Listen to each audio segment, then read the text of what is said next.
या धर्ममंडपामध्ये जो हा कार्यक्रम आहे, वारकरी संप्रदायाचा आहे. वारकरी संप्रदाय कुणाला म्हणतात, तर ज्याचा पाया ज्ञानदेव आहे, ज्याचा पाया ज्ञानोबर आहे, ज्याचा कळस तुकोबर आहे, ज्याचा खांब एकनाथ बाबा आहे आणि ज्याचा विस्तार नामदेव महाराज आहे, तो वारकरी संप्रदाय. आणखी सांगू तुम्हाला कोणता आज जे आपण सर्व या धर्ममंडपामध्ये जमलेलो हा वारकरी संप्रदायाचा कीर्तन आहे. वारकरी संप्रदायामध्ये हा एकमेव संप्रदाय आहे, हे एकमेव पंथ आहे जिचे जात पात धर्म स्त्री पुरुष नर नारी कुठलाच भेद बाळगला जात नाही. तो माझा वारकरी संप्रदाय आहे. यारे यारे लान थोर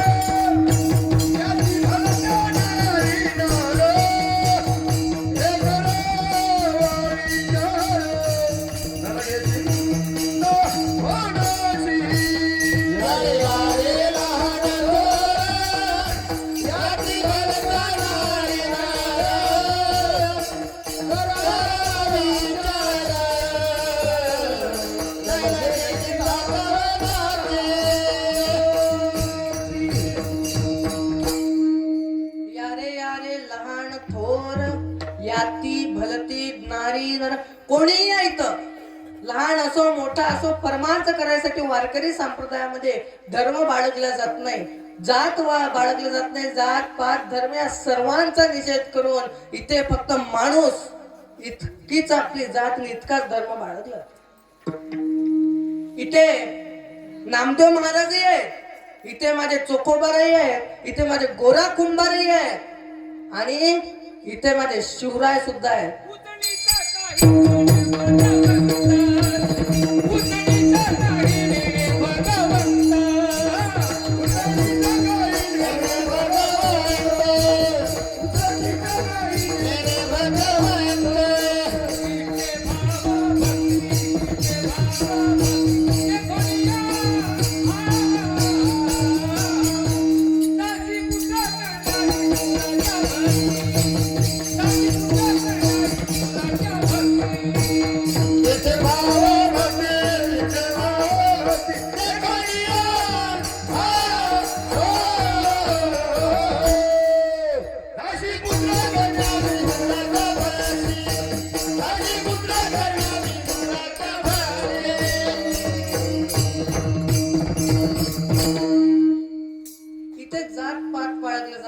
वारकरी संप्रदाय आणि या वारकरी संप्रदायामध्ये 750 वर्षापूर्वी एका मायमाऊलीने एका पुत्राला जन्म दिला, एका मुलाला जन्म दिला, ज्याचं नाव ज्ञानदेव आहे.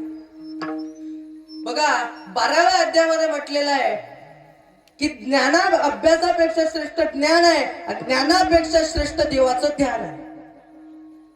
मग असं श्रेष्ठ असलेलं ज्ञान ज्याच्याकडे आहे तो अभ्यासी आहे, त्याच्याकडे अभ्यास आहे आणि ज्ञान मिळाल्यानंतर ज्यानं ध्यान केला तो देव आहे, ते संत आहे. कारण 12व्या अध्यायामध्ये सांगितलेलं आहे माऊलींनी ज्ञानेश्वरीच्या की जिथे ज्ञान आहे तिथे देव आहे, जिथे देव आहे तिथे ज्ञान आहे, जिथे दोन्ही आहे तेच ज्ञान देव आहे. त्यांना ज्ञानदेव म्हटलेला आहे. आणि त्या ज्ञानोबारांना 750 वर्षापूर्वी माझ्या रुक्मिणी आईसाहेबांनी जन्म दिला. विठ्ठल पंतांच्या पत्नी रुक्मिणी आईसाहेबांनी त्यांना 750 वर्षापूर्वी जन्म दिला. आणि खरंच काय भाग्यवान असेल ती आई जिच्या पोटी ज्ञानोबारांसारखे मुलं जन्माला येतात. आणि म्हणून वारकरी संप्रदायाचा पाया हे ज्ञानोबर आहे आणि ज्ञानोबरायांचं जे नाव आहे हे त्यांचं गुण आणि कर्म दोघांना मिळवून देवाने दिलेलं आहे. त्यांना ज्ञानही आहे आणि ते देवही आहे. कारण महाविष्णूचा अवतार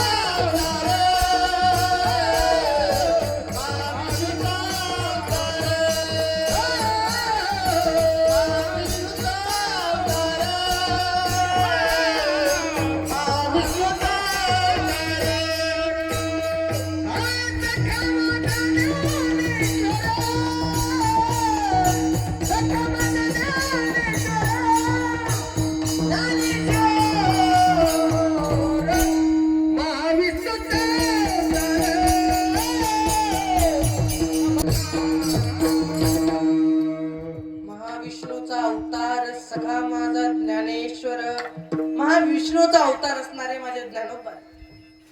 आणि एक मंत्र या कीर्तनातून लिहून घेऊन जा. या कीर्तनातून काही नाही नेता आलं तरी चालेल, पण एक मंत्र घेऊन जा. निवृत्ती ज्ञानदेव सोपान मुक्ताबाई एकनाथ नामदेव तुकाराम. अर्थ आहे का?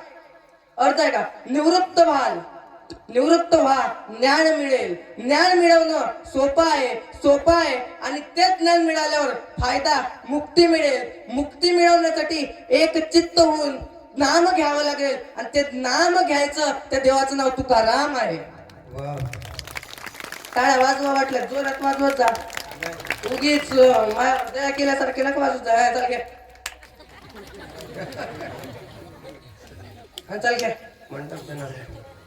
असा मंडप असा गरगजला पाहिजे, असा टाळ्या वाजवायचा. चला वाजवा वापस. अशा टाळ्या वाजवा ना. टाळ्याला काही टॅक्स नाही बाबा ना, काही नाही. काय करावं, लोकांना जे फुकट आहे ते पचत नाही आणि जे विकत आहे ते फुकट पाहिजे म्हणतात. चला असो, आणि आपल्या विषयाकडे या. मग ज्या संप्रदायाचा कळस तुकाराम महाराज आहे, त्या तुकोबारायांचा आजचा अभंग घेतलेला आहे. हा झाला पहिला मुद्दा. कीर्तनाचा दुसरा मुद्दा, कीर्तनात बसण्यासाठी सूचना आहेत काही. आपल्या कीर्तनात बसायचं म्हटलं की 3 सूचना बाळगाव्या लागतात. पहिलं बसताना दरिद्रांना बसायचं,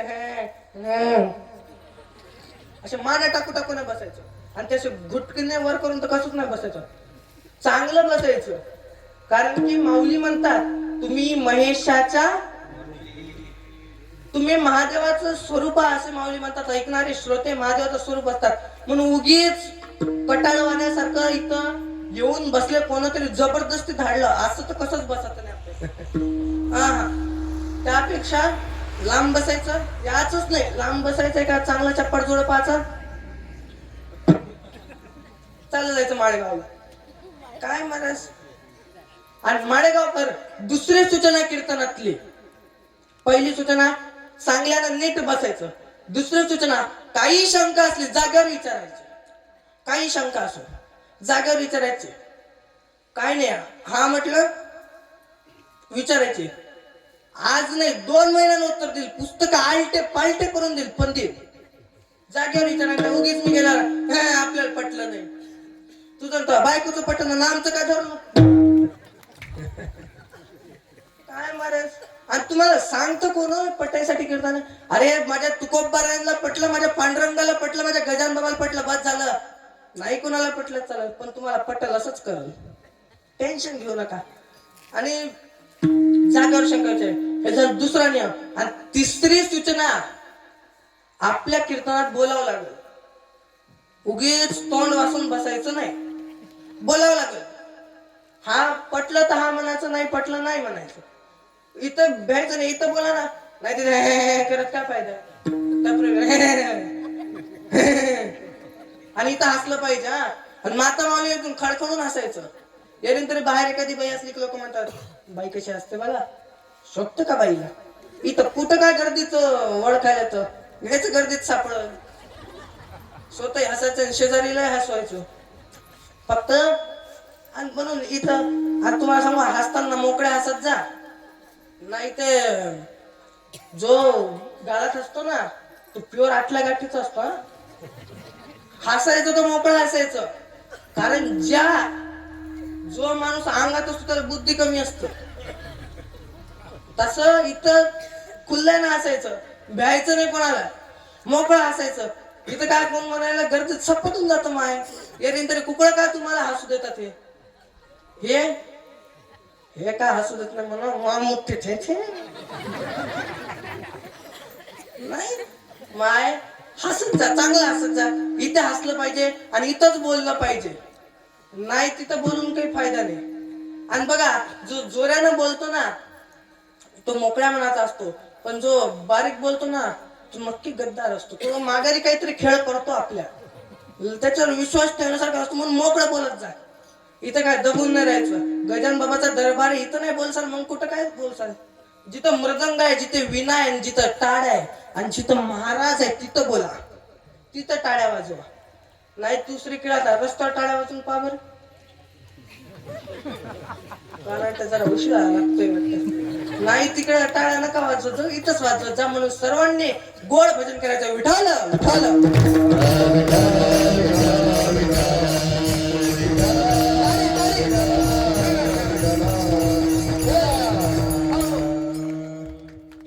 आजच्या कीर्तनाला सुरुवात करण्यापूर्वी थोडासा परिहार द्यायचा तो असा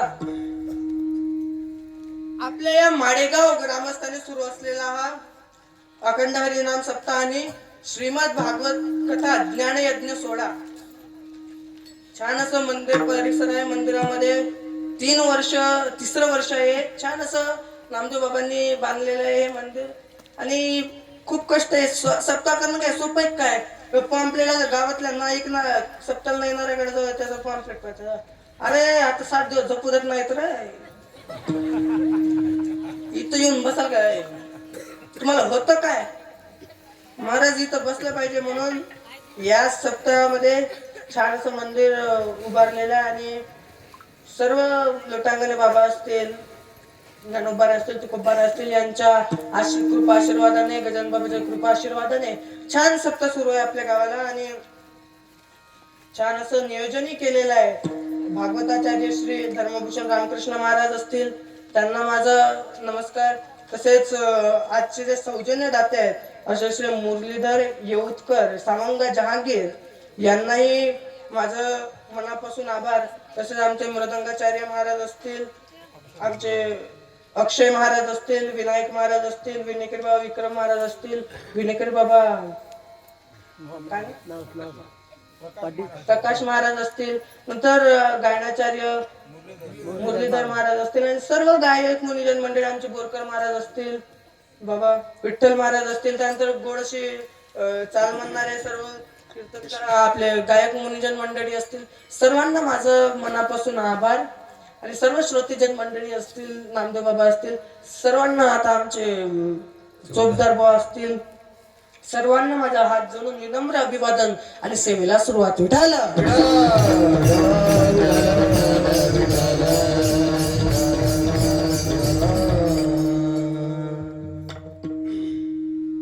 आणि इथं आपल्या सप्ताहाचा एक विशेष आहे आता तुम्हाला माहिती आहे माहित नाही पण इथं कसं आहे माहिती आहे का आपले गायनाचार्य सर्व गुणीजन मंडळी असतील ते झाले महान सर्व श्रोतेजनही महान नंतर आमचे अक्षय महाराज असतील तेही महान नामदेव बाबा असतील तेही महान आमचे विनायक महाराज जरी लहान असले तरी तेही महान तसेच सर्व टाळकरी मंडळी असतील विनेकरी बाबा असतील आणि चोपदार बाबा असतील तुम्ही सर्व बसलेले मुनिजन मंडळी अन्नदाते असतील तेही महान तसेच सौजन्य दाते वगैरे सर्व या सप्त्यामध्ये महान पण आजचा कीर्तनकार पडला लहान विठाला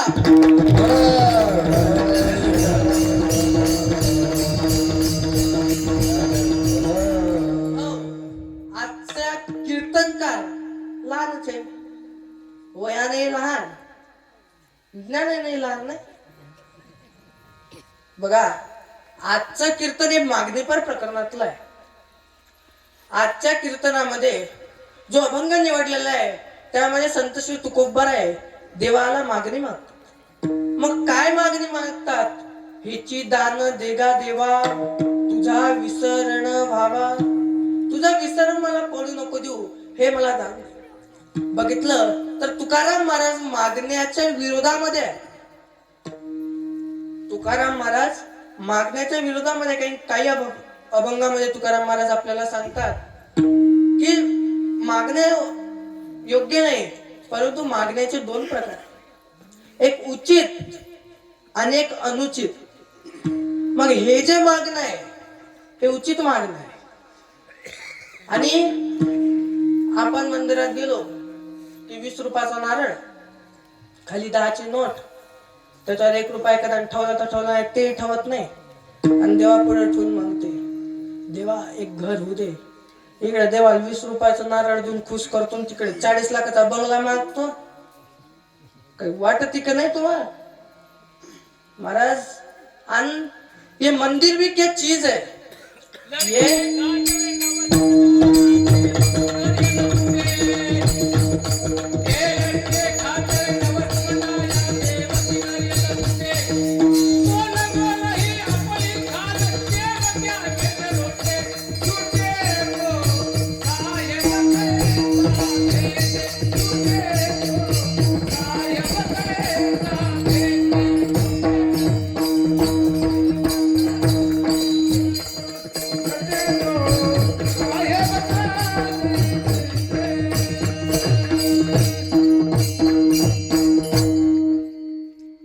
ये मंदिर भी क्या चीज है. तुम्ही मला जरा हुशार दिसता म्हणून सांगतो. ये मंदिर भी क्या चीज है, यहाँ गरीब बाहर भीख मांगता है और अमीर रात भीख मांगता है. नाही तर काय महाराज, ते बाहेरचा भिकारी तरी ₹2 रुपयावर खुश होतो, त्याला द्या ते समाधानी होऊन जाते बिचारा. पण या आत गेलेला 10 लाखाची विनंती करतो. मग खरं सांगा, खरा भिकारी कोण आहे? बाहेरचा एक आतला आहे. पोरांनो बोला, बाहेरचा एक आतला आहे. तुमचाच आवाज आला पाहिजे. तरुण आहात तुम्ही काय म्हातारे नाही झाले. म्हाताऱ्याच्या मुखातून आवाज नाही निघत ते वेगळी गोष्ट आहे. बिचाऱ्यांचं वय झालं, ताकद गेली त्यांची. आता तुमचा आवाज आला पाहिजे. कोण आहे खरा भिकारी? बाहेरचा का आतला? बर, मग आतला श्रीमंत आहे का गरीब आहे? श्रीमंत आहे, तरी गरीबापेक्षा जास्त भीक मागतो म्हणून तो मोठा भिकारी. बरोबर आहे का नाही? बोलत जा, बरोबर आहे का नाही? हा, असा आवाज आला पाहिजे. शेवटपर्यंत असाच आवाज ठेवायचा. घाबरायचं नाही इथं कोणाला. इथं बोलल्यानं काही बाप घरी गेल्यावर बोलल्या फुकान हाणणार नाही तुम्हाला. याची गॅरंटी मी घेतो महाराज. आणि आजच्या काळामध्ये तरुण लेकरं एकत्रित कीर्तनाला येणं खूप अवघड आहे. नाहीतर नाही तिथं लेकर जातात. शिवजयंती येऊ राहिली, नाही त्या गावात डीजे, त्या डीजेवर कोणती ती झुमक्यावाली पोरवाली गाणे, लय गाणे भयानक आहेत. माहित असलं पाहिजे आपल्याला ते काय गाणे आहेत. गाणं तर मला आजूक कळालं नाही इतक्या दिवसाचं. 1-2 वर्ष झाले असतील त्यांनी म्हणून आजूक कळालं नाही. ते कच्चा बदाम मला अजून कळालं. ते कच्चा बदाम पकायचा कवा आणि मसनात गेल्यावर काय महाराज, काय गाणे. एक तर गाणं असं निघालं, कचकच कांदा कापताना सुरीतनं बोट वाचवली. मी म्हणतो काला वाचवली, जाऊ द्या लागत होती. का गाणे आहेत का काय? आणि ते काय ते झिंगाट नाही, झिंग झिंग झिंगाट, याचा झिंगा. तुमचा झिंगा कुठं नाचतोय ते बघा जरा. हे ना महाराज, तरुण मंडळी नाचते तर डीजे वाल्याला घाम सुटतो. ते डीजे वाला म्हणतो बाबा तू गावात तारीखच घेत नाही नाचलतो. त्याला वाटतं आपलं डीजे फुटला घेतला काय करायचं. काय गाणी आहेत. तरी गोड पद्धतीने सर्व तरुण मंडळी असतील, बाल गोपाल असतील, सर्व इथं बसलेले आहे. आणि हे हरेक गावामध्ये आपल्याला आपल्या मुलाला कीर्तनात आणून बसवत जा माता मावल्यांना. अय आजी, अय सुना, ऐकलं का? आपल्या पोराला मोबाईल देण्यापेक्षा हरिपाठ देत जा आणि कीर्तनात आणून बसवत जा. खरं सांगा बरं, इथं खोटं बोलायचं नाही. गजान बाबा आहे, इथं खोटं बोलायचं. तुमचा आवाज येऊ द्या ना. मग खरं सांगा, तुमचा धुरा घेतला का?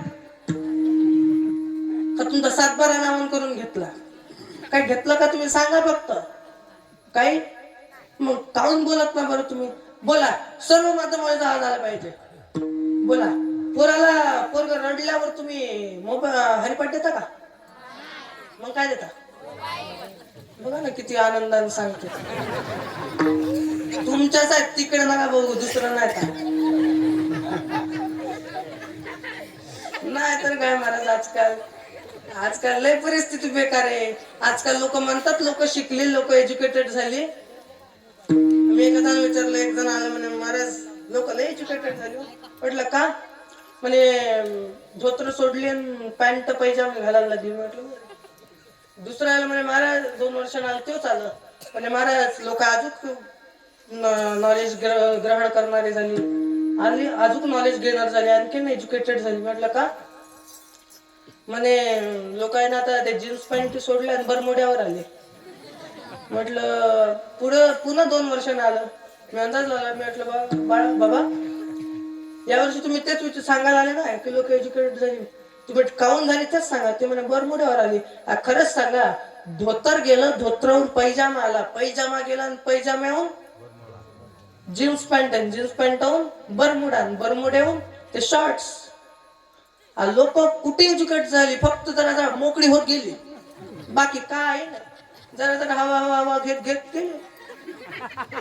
आणि काय ती जीन्स पॅन्ट इथं काय फाडते, इथं जरा इकडून मी फाडच, म्हणजे जरा सर्क्युलेशन योग्य होईल. काय म्हणत संस्कृती विसरली सर्व. ही आपली संस्कृती आहे, हिंदू धर्माची संस्कृती आहे. आपल्या हिंदू धर्मामध्ये धोत्राला माने नाही का? आपल्या लेकरांना हरिपाठ माहित नाही हो, हनुमान चालीसा माहित नाही, आणि त्यांची चूक नाही आहे, तुम्ही देतो. आणि एका बाईने मी सहज विचारलं, म्हटलं माय त्यांच्या हातात हरिपाठ द्यायचं की मोबाईल का देते का? म्हणजे सुधरच देत नाही, ऐकतच नाही. सातचा मोबाईल घेऊन नाही म्हणे महाराज लय येडं करून सोडतो, त्या ऐकत नाही म्हणे. खरंच सांगा, तुमच्या पुढे 45 नाही जातो नाही 2 वर्ष काय जाणार? ज्याला कळालं त्यालाच कळालं. विठाला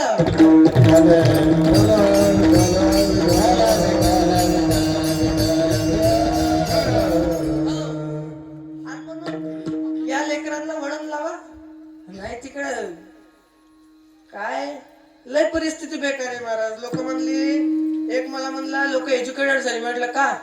म्हणजे लोक उभ्याने जेवतात. म्हटलं एज्युकेटेड काय झालं, त्याला मुळवाय दे, अंगार होती म्हणून उभ्याने जेवला. कायची एज्युकेटेड झाली? एक म्हणलं ते लोक एज्युकेटेड झाली का म्हणे ते कुत्र्या संघ हिंडत. मी म्हटलं जोडीदार नाही म्हणून कुत्र घेऊन हिंडत. काय एज्युकेटेड झाली लोक, याला एज्युकेटेड म्हणते तू आहे. एक मला म्हणलं लोक लय एज्युकेट झाले. म्हटलं का? म्हणे बायकोच्या हातात हात देऊन फिरतं. म्हटलं त्याला वाटतं आपलं जनावर इकडे तिकडे जाऊ नये म्हणून हातात हात देतो, नाहीतरी काय महाराज. कुठे काय लोक एज्युकेटेड झाले? एम.कॉम केलं इंग्रजीत, आणि इंग्रजी वाचता येईना. आणि ती पोरगी म्हणते, आणि तिची आई त्याच्यापेक्षा, आणि ती पोरगी त्याच्यापेक्षा, ती पोरगी म्हणते आपल्याला नवरदेव असा तसा नाही पाहिजे, स्मार्टही पाहिजे, तिथे 40 एकरी असली पाहिजे, आणि त्याला आई बापही नसली पाहिजे. हा बचत गट महाराज, एकनाथ साहेबाच्या लाडक्या बहिणी आहेत ते आलेत का? किती हप्ते आलेत? 9 हप्ते. सुना ऐकलं का? खरंच सांगा. आणि त्यांची दुसरी मागणी असते, आपल्याला नवरा स्मार्ट पाहिजे, त्याला 40 एकर जमीन असलीच पाहिजे, आणि त्याला आई बाप नसलं पाहिजे. त्याला तुमचे बी आई वडील आहेत, तुमच्या भावाचं लग्न करायचं म्हटलं त्याला मरावं लागल, जरा विचार देऊन बोलत जा. आणि वरून सांगते आपल्याला जमीन पाहिजे, पण आपली पोरगी रानात जाणार नाही. मग ते रान काय जाळाय पाहिजे काय विकाय पाहिजे काही महाराज. आणि तुम्हाला सांगतो, लग्न करत असताना स्वरूप पाहून आणि रूप पाहून करूच नका. ज्यानं रूप पाहून लग्न केली त्याचं महिन्याभरात गुंडाळलं, काही राहिलं नाही. काही रूप पाहू नका, पोराचं कर्तव्य पहा. लोक म्हणतात पोरी कमी आहे, लग्नाचं अवघड झालं.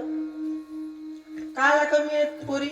इकडे कर्तृत्वान पोरगा नाही, तोंडात मावा, हातात बाटली, घालायला जीन्स पॅन्ट, आणि फिराय फटफटी, बस झालं.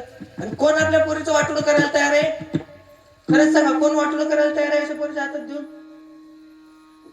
आणि कृपया माझी दारू पिणाऱ्या सर्वांना विनंती आहे, तुम्हाला वाटतं पण खरंच एका दारुड्याला आपली बहीण, आपली मुलगी देऊन पहा. ते नाही, आपल्याला निर्व्यसनी पाहिजे ना. आपण इकडे रातचे 2 खंबे आणतो, काय फायदा आहे मला? अरे पहिले आपण तसं म्हणा, मग बाकीच्यांना शिकवा ना. कारण की अधिकार त्याला म्हणतात जो पहिले आपण करावं नंतर इतरांना सांगावं, त्याला अधिकार म्हणतात. पण आपलं तसं नाही, आपण पहिले बोबाटा करतो, मग गाव, मग स्वतःवर आणतो. आपलं लय विचित्र आहे महाराज. आणि दारूवाल्याचं काय खरंय काय? दारूवाल्याचं लय विचित्र आहे, काय काहीच सांगता येत नाही. एक जण तसाच माळेगावला चाललो होतं, गजानन बाबाचा महाप्रसाद घ्यायचा म्हणे, उद्या आहे ना, उद्या भरपूर गर्दी राहील. रोजही बरीच, आता बघा ना इतकी गर्दी आहे, गावाबाहेर असून छान भरपूर लोक इथे जमलेली आहे. आणि याच्यापेक्षाही जास्त पुढच्या वर्षी येतील नामदेव बाबा. 3रंच वर्ष आणखी लय बाकी आहे. असेच येणार आहे. आणि खरंच नियोजन करणं, हे सप्ताह करणं लय कठीण आहे. लोकांना वाटतं लय कठीण आहे महाराज. लोकांना वाटतं सौजन्य दिल्या हातात झाला बुवा मोकळा. बुवा मोकळा होतच नाही. 7 दिवस जे कष्ट होतात, खरंच विचारा काय होत असतील ते. आता येऊ झाला नंतर जितके सप्ते होतात, खूप कष्ट होतात महाराज त्या कमिटीला. काय सोपे काय सप्ते करणं? इतकं महाराजांची सोय करणं, हे भागवत ठेवणं, सर्व मंडळींची सोय करणं लय कठीण आहे. लोकांना वाटतं काय आहे याच्यात, काय फुकट हे करत बसतात. असो, आपण आपल्या विषयावरती या. दारू पिणाऱ्यांचं लय खराब होतं, इथं होतो आपण, बरोबर? तुम्ही कुठं पण, आपण जागेवरच आणतो. कुठं भटका, आपण जाऊच देत नाही इकडे तिकडे, जागेवर आणतो. चला बघा, दारू पिणारा आता आला एक जण माळेगावला जात होता, या पिंपरी अवगण जवळ त्याची गाडी बंद पडली. गाडी बंद पडली आणि ते सुरू करत बसला. ऐन गाडी सुरू झाली आणि त्याला लघवी आली. तो बाजूला सरकला. त्याची इच्छा होती लोढा महाराजाची कीर्तन ऐकायची, मंगरुळकरचं कीर्तन ऐकू म्हणे. पण काय ते सुरुवातीपासून काही येता आलं नाही. मग तो तिथं बसला. मग त्याचा येणं नाही झालं म्हणून तो महाप्रसाद होता. सकाळी बरेच लोक होती आणि बरेच लोक असताना मग तिथं त्याची गाडी बंद पडली, सुरू झाल्यावर ते लघवीला बसला. लघवीला बसल्यावर त्याला काय उठताच येईना, तो असाच झाला.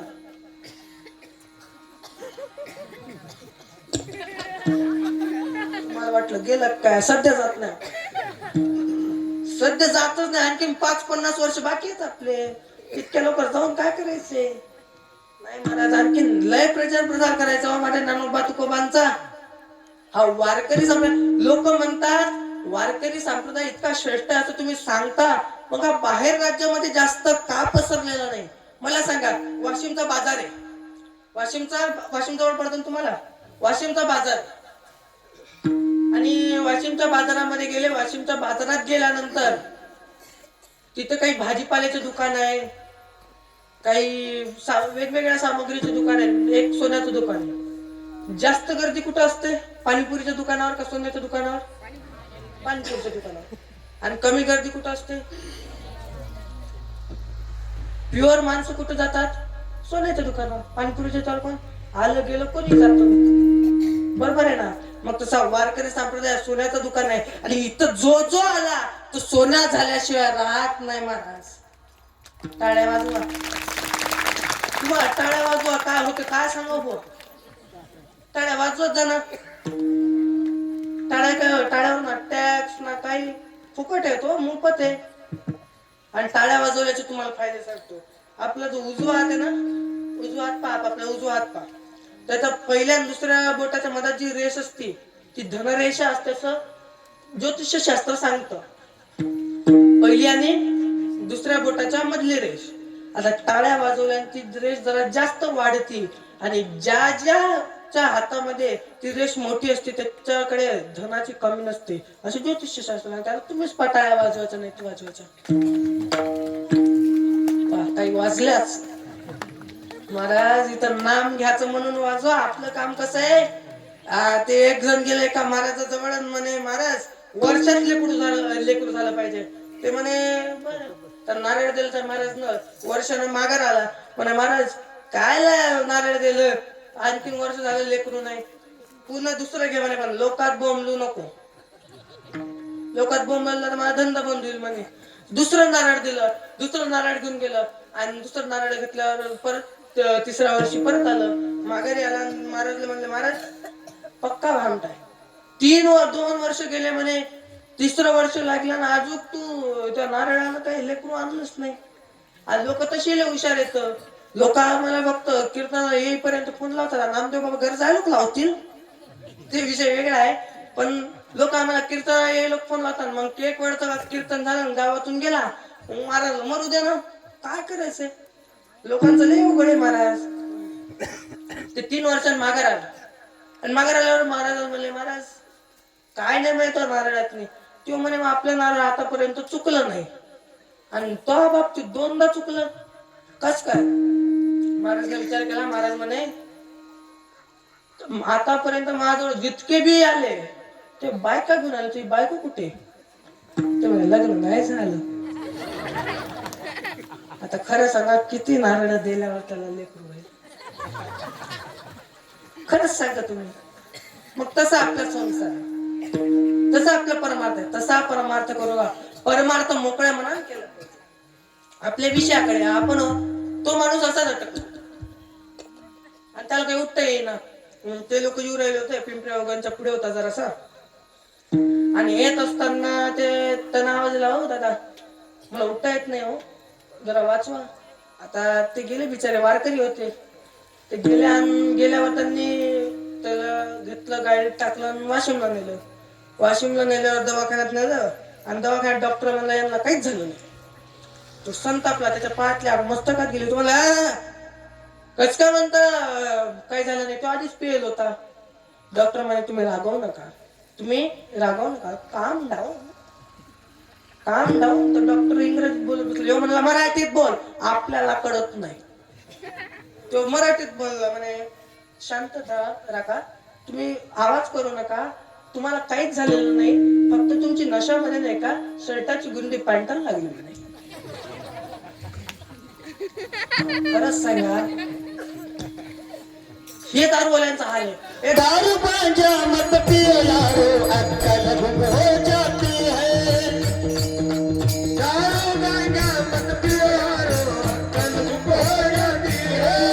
दारू गांजा मत पियो यारो, अक्कल गुम हो जाती है.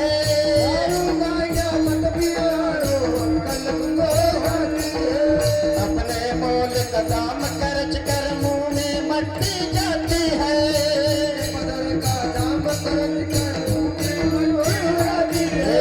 अपने मोल का दाम खर्च कर मुंह में मट्टी जाती है. मोल खर्च कर मुंह में मट्टी जाती है. दारू गांजा मत पियो यारो, अक्कल गुम हो जाती है. दारू गांजा मत पियो यारो, अक्कल गुम हो जाती है. दारू गांजा मत पियो यारो, अक्कल गुम हो जाती है.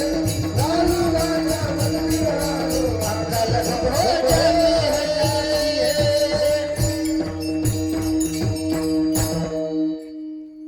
दारू पिऊन काही नाही महाराज, दारूवाल्यांचे लय हाल करावे. एक गेला घरीन बायकोला म्हणला, आपल्याला जर गावाला सरपंच केलं ना, गाव बदलल गाव. जर आपल्याला खासदार केला, अख्खा जिल्हा बदलल. आपल्याला जर मुख्यमंत्री केलं, अख्खं राज्य बदलल म्हणे. आणि जर आपल्याला या देशाला प्रधानमंत्री केलं, अख्खा देश बदलल म्हणे. आणि ते म्हटलं आणि त्याची बायको त्याला म्हणली, हो थोडे जास्त पिऊन आले म्हणे, तुम्ही काय बदलायचं ते नंतर बदला, पण पहिले जे लुंगी समजून परकर घातला ते बदला म्हणे. परकरच म्हणतात ना तुमच्या इकडे. काय महाराज लय करावे दारूवाल्यांचं. सोपे काय, एक गेला तिघा जणांनी ठरवलं आपली आता पार्टी करायची. पार्टी करायची म्हणलं, एक म्हणलं आपल्या घरी बोकडे रातचं जावं लागलं. आणि गेले ते, आणि गेल्यावर रातचे गेले सर्व झोपलेले. ते म्हणलं तुम्ही बाहेर थांबा, आपल्या घरात एक काळं कुत्रे, त्यानं जर तू आप तिघाला पाहिलं तर ते भोकल आणि मग माई मंडळी जागल म्हणा हाणल तिघाला बी. बाहेर थांबा माहिती दोघं, मी आलो म्हणे. ते गेले आणि एकटं गेलं आणि ते घेतलं इकडे आणि पार्टी गिल्टी सर्व झाली. दुसऱ्या दिवशी सकाळी सकाळी घरी आलं. घरी आल्यावर त्याला बोकडं जसं तसंच दिसलं. मग ते त्यांनी विचारलं त्या बायको, त्याची बायको झाडझूड करे म्हणे, ऐ रात्री कुठे गेलं तर म्हणे इतक्या वेळ. अगं म्हणे काही नाही, एका मित्राच्या इथं काम होतं, बरं बरं म्हणे ते जाऊ द्या, ते जाऊ द्या म्हणे, ते कुठं जायचं ते. पण मला हे सांग म्हणे, हे आपल्या इथं बोकळ असायचं असं कस काय म्हणे. आता तो माणूस म्हणे ते जाऊ दे म्हणे, ते आपले इथं बोकळ कस काय म्हणे. तू ते मी कुठं गेलतो ते सोड म्हणे. त्याची बायको म्हणे ते बोकळाचं सोडा. तशी बायकोच्या पुढे माणसं लई दबतेत. ते म्हणे हो बोकळाचं सोडा, तुम्ही रात्री काळं कुत्र घेऊन कुठे गेलते. खरंच सांगा, हे दारू पिणाऱ्याची अवस्था आहे. म्हणून हे काही नका पिऊ. अरे व्यसन करायचंय ना, माझ्या ज्ञानोबऱ्या तुकोबऱ्यांच्या नामाचं करा, गजानन बाबाच्या नामाचं करा. आणि आम्ही इतकं बोंबलू सांगून एक समजत नसल ते इथे काय बा कुणाचे गेले, काय बा कुणाचे गेले. हे जरी नाही कालं दुसरा येईल, हे जरी नाही कालं कोण दुसरा येईल. हे जरी नाही कालं, मग दुसरं येईल. हे जरी नाही कालं, हे सरत शेवटी बाप काल बांधून देईल, सरत शेवटी बाप काल बांधून देईल. शेवटी बा काळ बांधून येईल. सरत शेवटी बा काळ बांधून येईल. एकच बांधून आम्ही काय बांधायला. आमचं काय बांधायला, आमचं काय बांधायला. पिंजरा पिंजरा पिंजरा पिंजरा पिंजरा माधवारे, बोल बोलीत देखा पिंजरा माधवारे, बोल बोलीत देखा. पिंजरा माधवारे, बोल बोलीत देखा. पिंजरा माधवारे, बोल बोलीत देखा. पिंजरा माधवारे, बोल बोलीत देखा. पिंजरा माधवारे, बोल बोलीत देखा. बोल बोलीत देखा. पिंजरा माधवारे, बोल बोलीत देखा.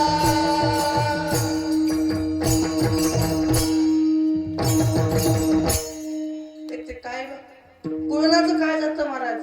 हे गेलं दुसरं येईल, ह्यो बाबा गेला उद्या कायच कीर्तन आहे. नाही त्याच्यात हे समजलं आहेच दुसरं सत्य, नाही तर पुढच्या वर्षी आहेच आपलं सत्ता. एक गेला दुसरं येईल. आज 6 दिवस झाले तरी तुम्हाला सांगून सांगून थकलो आम्ही झाले, पण नाही आपल्याला कळालं तर आम्ही काय करू. आणि ते आमचं काय जातं. येथे काय बा कुणाचे गेले, काय बा कुणाचे गेले, ज्याने त्याचे अनहित केले, ज्याने त्याचे अनहित केले. कोणाचं काय जातं महाराज, आमचं काय झालं झाले काय आमचं नारायण करू. कुठं काय आमचं जातं महाराज. आम्ही पोटाच्या असं बेंबी पासूनच ओरडू ओरडू सांगतो, कधी आमचं ऐकत जा. नका व्यसन करू, नाही काही इथं. आणि म्हणून असं मागणं कधीच कुणाला मागू नका. भिकारी भीक मागत असताना एका श्रीमंताजवळ गेला आणि श्रीमंत आधीच लय मागं पुढे पाहतात. तो गेला, तो म्हणे महाराज दादा काही 1-2 रुपये द्या ना. तो म्हणे चल पुढे. म्हणे नाही मग काहीतरी खायला द्या. अरे चल पुढे. तो म्हणे मग काही घालायला तुमचा जुना सदरा गिदरा. तू चल म्हटलं म्हणे. तो भिकारी म्हणे तुला रुपया द्यायचा नाही, तुला खायला द्यायचं नाही, आणि तू सदराही नाही म्हणतो. त्यापेक्षा तू चांगले कपडे घालूनच काय करतो म्हणे, फाटके कपडे घालून चला आपल्यासोबत 50-50. नाहीतर काय महाराज काही ते. म्हणून इथं दान देण्याची दानत असली पाहिजे. दान देत जा. दान हे चांगल्या कार्यात देत जा. मंदिराच्या कार्यात द्या, भक्त निवासाच्या कार्यात द्या. इथं गजानन बाबाला दान द्या ना.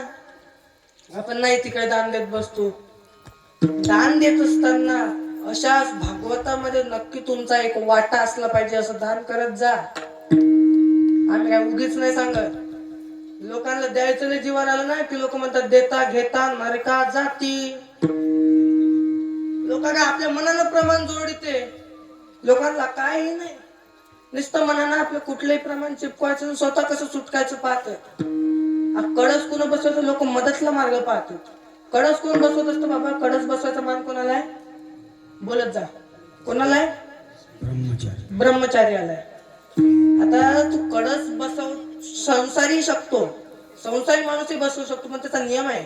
न्यायशास्त्रामध्ये सांगितलेलं आहे कळस बसवत असताना जो कोणी बसवत असेल त्यांनी रोज तिचा नित्य नेम केला पाहिजे. आणि तो जर केला नाही तर त्याच्या वंशाचं खंडन होतं. आपण इतके हुशार आपण स्वतःचा आपल्याला काय हा धक्का लागत नाही. मग ब्रह्मचार्याला वंश असतो का? ब्रह्मचार्याला वंश असतो का? बिचाराचं लग्नच नसतो झालं. आता ते बरेचशा लेकराला तेच होणे, काहीच नाही. आता लग्नाची वाटच पाहायची नाही.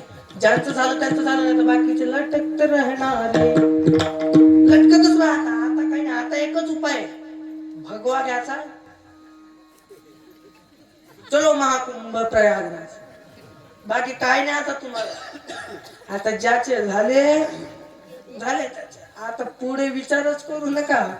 आणि ते स्मार्ट बेटाच्या मागच जाऊ नका महाराज. काय ते लग्नातली फॅशन आता मंगलाष्टिका झाली की दोन इकडून दोन, एक नवरदेवाला उचलती, नवरीला राग आला तर उचलल्यावर तिचा हात काही पुन्हा घेतला आणि फेकला ते हार. ते बामणाच्या गळ्यात जाऊन पडला. बामण म्हणे पहिली ना आधी 2 झोडके देऊन पाठवलं, आता दुसरी काय करू. महाराज लय विचित्र पद्धती आहेत आजकालच्या. काय त्यात म्हणून काही नाही या संसारामध्ये. संसार हे दुःखी आहे. संसार मुळातच दुःखी आहे. दुःख बांधवाडी आहे हा संसार, दुःख बांधवाडी आहे हा संसार,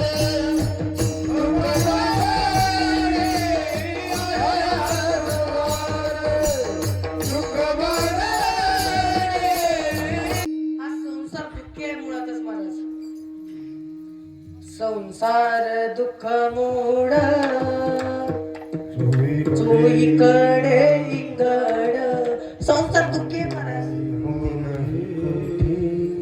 संसार मुळात दुःखी. आपल्याकडे वेळ कमी आहे, वेळेमध्ये आपल्याला चिंतन संपवायचंय आणि म्हणून संसारा मुळात दुःखी आहे. म्हणून संसारामध्ये मागणी मागितल्यापेक्षा परमार्थातली मागणी मागणं हे उचित मागणी आहे.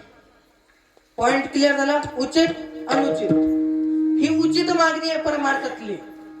आणि तुम्ही संसाराकडे देवाजवळ 20 रुपयाचा नारळ देऊन बंगला म्हणतात, हे अनुचित मागणी आहे. ही अनुचित मागणी आहे. मग आता बघा आपल्याला मागणी काय, मग तू कोपऱ्या कुठली मागणी मागता? हे चिदान देगा देवा, हे